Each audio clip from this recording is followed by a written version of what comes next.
3, 2, 1. Sejahtera. Nama saya Presna Purushothaman, nombor matrik 10 DLS 22 F2007. Nama saya Lila Vinaswini Satya Sugan, nombor matrik 10 DLS 22 F2009. Nama saya Triamagam Jagan Morgan, nombor matriks adalah 10 DLS 22F2 048. Nama saya Jamna Mohan, nombor matrik kad saya 10 DLS 22F2025. Rukun negara merupakan satu set nilai-nilai yang menjadi panduan untuk memupuk perpaduan dan keharmonian di kalangan rakyat Malaysia. Walaupun ini nilai-nilai diumumkan sebagai prinsip asas, terdapat situasi di mana nilai-nilai dalam rukun negara mungkin tidak diamalkan sepenuhnya. Beberapa faktor yang mungkin menyebabkan nilai-nilai dalam rukun negara diperhatikan termasuk perbezaan persepsi dan interpretasi. Individu atau kumpulan masyarakat mungkin memahami nilai-nilai dalam rukun negara secara berbeza. Perbezaan persepsi dan interpretasi mengenai nilai-nilai ini boleh menyebabkan cabaran dalam melaksanakan nilai-nilai yang dianggap bersesuaian oleh semua pihak. Faktor sosio-ekonomi. Faktor-faktor seperti kesenangan ekonomi, ketidakadilan sosial atau ketidaksamaan peluang boleh menjadi halangan terhadap pengamalan nilai-nilai rukun negara. Faktor yang ketiga ialah isu politik dan etnik. Politik dan isu-isu etnik juga boleh menjadi faktor yang menghalang pengamalan nilai-nilai dalam rukun negara. Penggunaan isu-isu politik atau etnik untuk kepentingan peribadi atau kumpulan tertentu mungkin menghalang usaha untuk mewujudkan perpaduan dan kesepadan di kalangan rakyat. Walaupun terdapat cabaran dalam melaksanakan nilai-nilai rukun negara, usaha untuk terus mempromosikan dan mendidik dan menggalakkan penghayatan nilai-nilai ini merupakan aspek penting dalam memupuk keharmonian, perpaduan dan kesepaduan dalam masyarakat Malaysia.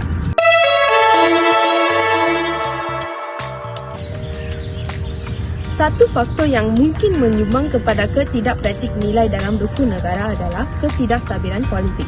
Apabila masyarakat atau negara mengalami ketidakstabilan politik, keutuhan dan keberkesanan sistem nilai mungkin terjejas.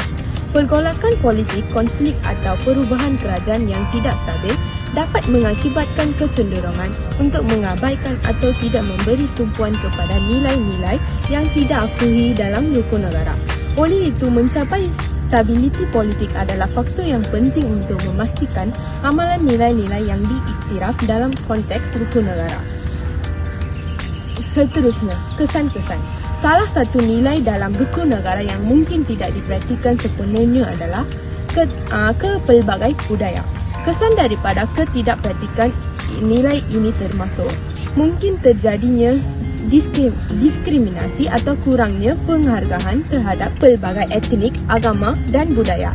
Ini boleh membawa kepada ketegangan antara kumpulan masyarakat, menghalang pembangunan sosial yang seimbang dan merencatkan perkembangan negara secara menyeluruh. Oleh itu, mempromosikan penghayatan terhadap nilai kepelbagai budaya adalah penting untuk memastikan keharmonian dan kemajuan dalam masyarakat.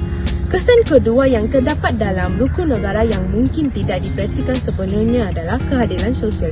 Kesan daripada ketidakperhatikan nilai ini termasuk ketidaksetaraan ekonomi dan peluang dalam masyarakat. Ini boleh mengakibatkan kesenjangan sosial yang meluas di mana golongan kurang beruntung mungkin terpinggir dan sukar mendapat akses kepada pekerjaan atau perkhidmatan kesihatan. Oleh itu, kekurangan amalan nilai keadilan sosial boleh menjejas kesejahteraan masyarakat secara keseluruhan. Promosi keadilan sosial adalah penting untuk mencapai keharmonian dan kemakmuran dalam masyarakat. Kesan nilai dalam rukun negara tidak diperhatikan adalah ketidakstabilan politik. Hal ini disebabkan ketidakpatuhan terhadap nilai-nilai seperti kesetiaan kepada raja dan negara boleh membawa kepada ketidakstabilan politik. Sebagai contoh, penyakit COVID-19 melanda aspek sosial, ekonomi dan politik di negara kita. Oleh itu, mulanya ketidakstabilan politik di kerajaan Malaysia. Oleh itu, Kebubaran kerajaan berlaku pada awal tahun 2020 dan ia menjadi satu peristiwa yang amat berkesan terhadap politik negara kita.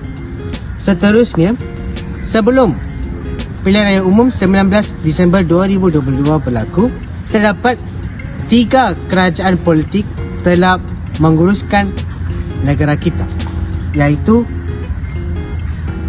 Kabinet Tun Dr. Mahathir bin Mohamad, Kabinet Tan Sri Muhyiddin Yassin dan Kabinet Dato' Sri Ismail Sabri Yaakob.